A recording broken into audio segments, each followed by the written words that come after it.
जब पेन्हेले T shirt blue हो दिल बोले इलू इलू हो।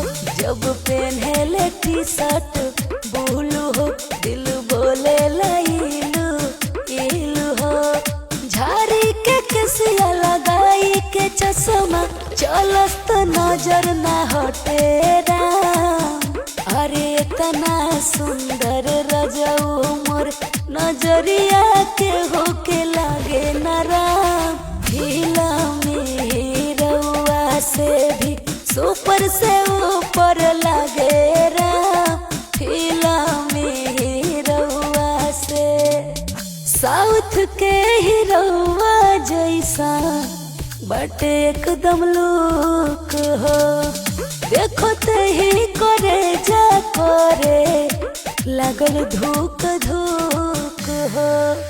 डर लागे कि केहू न पटावे हो अपना प्यार के जाल में फंसावे हो। डर लागे कि केहू न पटावे हो अपना प्यार के जाल में फंसावे हो। मोछिया पताव देके निकले बहरवा शेर नियन जब चले रा। अरे इतना सुंदर रजऊ मोर नजरिया के होके लागे न राम। फिल्मी रउआ से भी सुपर से ऊपर लागे राम।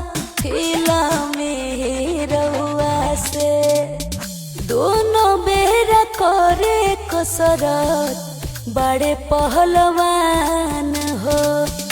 बड़ी साड़ी मस्त बाटे गबरू जवान हो।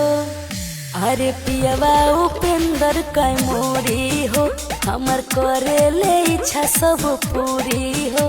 अरे पियवा उपेंद्र कैमूरी हो हमर करे ले इच्छा सब पूरी हो।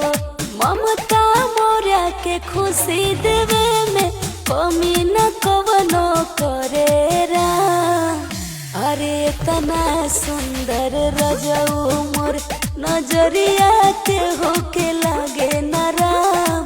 फिल्मी रउआ से भी सुपर से ऊपर लागे राम।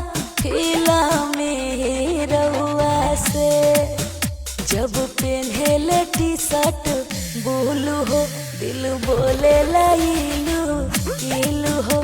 जब पेन्हेले टी शर्ट ब्लू हो दिल बोले इलू इलू हो। झाड़ी के केसिया लगाई के चश्मा चलस तो नजर ना हटे राम। अरे इतना सुंदर रजऊ मोर नजरिया के होके लागे न राम।